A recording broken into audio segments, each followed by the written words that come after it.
అలా వెనక్కి వెనక్కి రాదు. అరే చేపి తోస్తాం ఎందుకు రాజేష్? కెమెరా వెనక్కి చేపి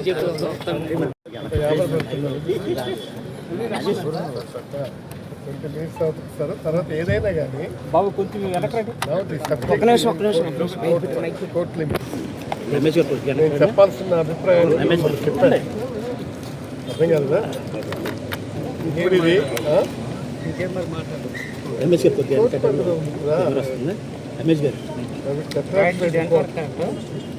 ఇన్వెస్టిగేషన్లో ఉంది కాబట్టి దయచేసి ట్రై టు అండర్స్టాండ్ మై ఇది మీరు అర్థం చేసుకోవాల్సిందిగా కోరుతున్నాను. ఆయన 20 minutes ఏదో బయటికి వెళ్ళి వస్తా ఉన్నాను, ఏదో పని మీద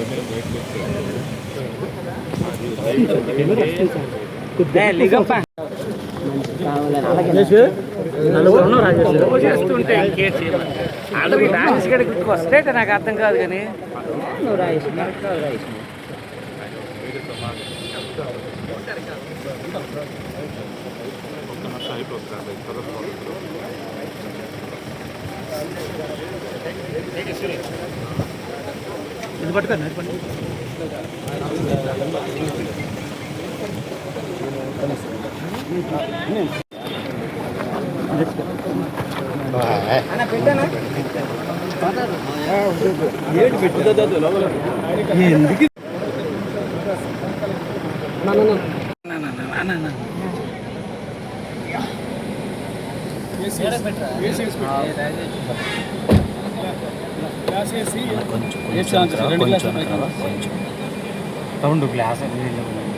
సార్ సార్ అని అలా వెనక్కి వచ్చి సార్ వెనక్కి వచ్చి నేడు సరిపోతుంది వెనక్కి లెవెల్ చేసుకుని వెనక్కి వచ్చి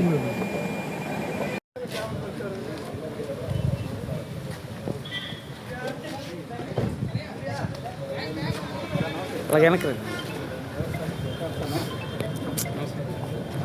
వెనక్కి రాదు. అరే చేపి తోస్తాం ఎందుకు రాజేష్? కెమెరా వెనక్కి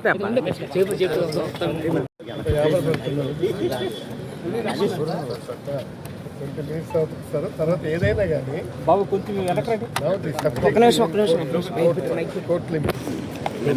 నేను చెప్పాల్సిన అభిప్రాయం చెప్పండి.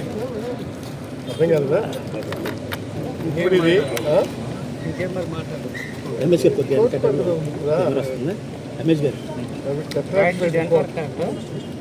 ఇన్వెస్టిగేషన్లో ఉంది కాబట్టి దయచేసి ట్రై టు అండర్స్టాండ్ మై ఇది మీరు అర్థం చేసుకోవాల్సిందిగా కోరుతున్నాను.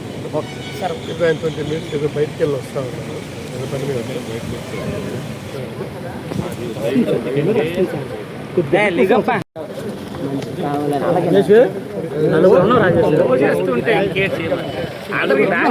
వస్తే నాకు అర్థం కాదు కానీ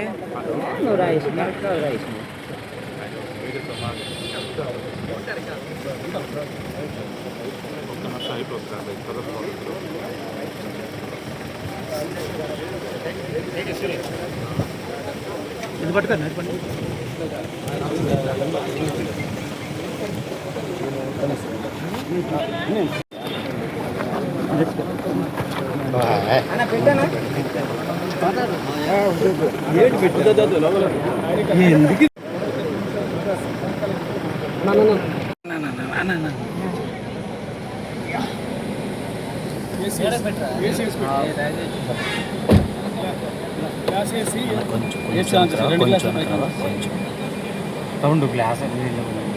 సార్ సార్ సార్ అని అలా వెనక్కి వచ్చి సార్ వెనక్కి వచ్చి నేడు సరిపోతుంది వెనక్కి లెవెల్ చేసుకుని వెనక్కి వచ్చి టైం పడుతుంది, మరొక 1 hour పడుతుంది. నకిలీ డిగ్రీల తమ్మినేని అవినీతిలో గొప్ప జ్ఞాని. ప్రజాస్వామ్యంలో శాసనసభ అంటే గుడి లాంటిది. వందల మంది ప్రజాప్రతినిధులు ఉండే ఆ సభను నడిపించే స్పీకర్ పదవిలో అయ్యదేవర కాళేశ్వరరావు మొదలు ఎంతో మంది విఘ్నులను చూశారు తెలుగు ప్రజలు. కానీ జగన్ రెడ్డి అధికారంలోకి వచ్చాక ఆ పదవిలో కూర్చున్న తమ్మినేని సీతారాంను చూసి ప్రజలు నిరాశకు గురయ్యారు. బయట సంగతి ఎలా ఉన్నా కనీసం సభలో అయినా రాజ్యాంగ విలువలను గౌరవించని వ్యక్తి తమ్మినేని.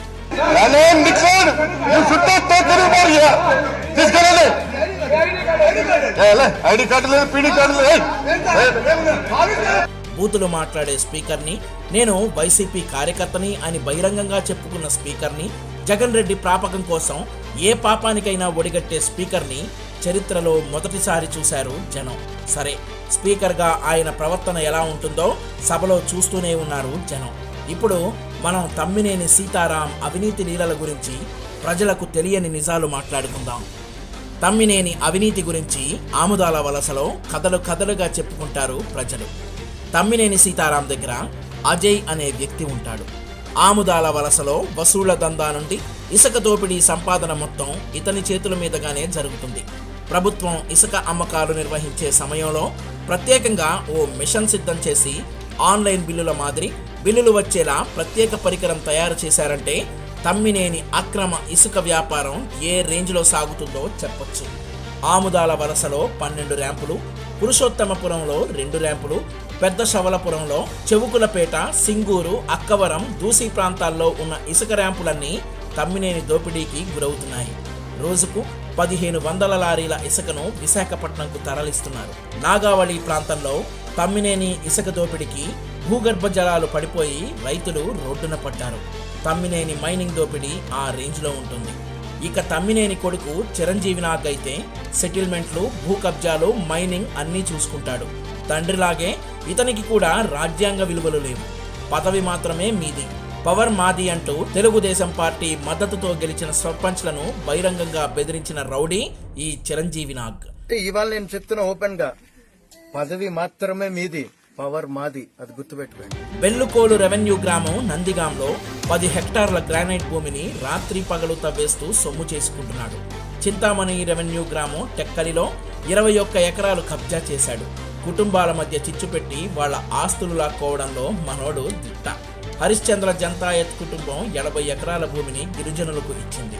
అయితే వారి కోడలు సరోజిని జంతాయత్ను అడ్డం పెట్టుకుని గిరిజన భూములను వెనక్కి లాక్కోవడమే కాకుండా ఆ కుటుంబానికి 20 ఎకరాలు పడేసి మిగతా 60 ఎకరాలు లాక్కున్న కాలనాగు ఈ చిరంజీవి నాగ్. తమ్మినేని భార్య వాణిశ్రీ కూడా తీసుకోలేదండోయ్. అవుట్ సోర్సింగ్ ఉద్యోగాలు అమ్ముకొని 20 కోట్ల రూపాయలు సంపాదించారు. ఇక నియోజకవర్గంలో ఉద్యోగులకు పోస్టింగ్ ఇవ్వాలంటే దానికి ఓ రేటు పెట్టారు. అధికారుల నుండి, షాపుల నుండి వసూలు చేసే పనిని తమ్మినేని దూరపు బంధువు శ్రీరామమూర్తి చూసుకుంటాడు. ఎమ్మెల్యేతో పని కావాలంటే చనపల లక్ష్మీ నరసింహాన్ని కలిసి అక్కడ రేటును బట్టి సమర్పించుకోవాల్సిందే. ఆముదాల వలసలో 8 ఎకరాలు, బూర్జాలో 21 ఎకరాలు, తొగరంలో 41 ఎకరాలు బినామీ పేర్లతో తమ్మినేని కుటుంబం చేజిక్కించుకుంది. వీరి భూదాహానికి 100 మంది రోడ్డున పడ్డారు. పేదల భూములు, గిరిజనుల భూములతో పాటు చేపల చెరువులు, కొండలు కూడా ఆక్రమించేశారు.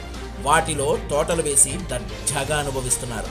తమ్మినేని సీతారాం అవినీతి సంపాదనకు నిదర్శనంగా శ్రీకాకుళం న్యూ కాలనీలో 10 కోట్ల రూపాయలు విలువ చేసే 1000 చదరపు గజాల స్థలం, విశాఖ బీచ్ రోడ్లో 15 కోట్ల రూపాయలు విలువ చేసే బంగ్లా, ఆనందపురంలో 400 కోట్ల రూపాయలు విలువ చేసే 60 ఎకరాల భూమి, న్యూజివీడులో 80 ఎకరాలు, ఆముదాల వలసలో 180 ఎకరాలు ఉన్నాయి. ఇకపోతే ఇంటర్లోనే చదువుకు పంగనామం పెట్టిన తమ్మినేని సీతారాంకు తన పేరు పక్కన లా డిగ్రీ తగిలించుకోవాలనే కోరిక పుట్టింది.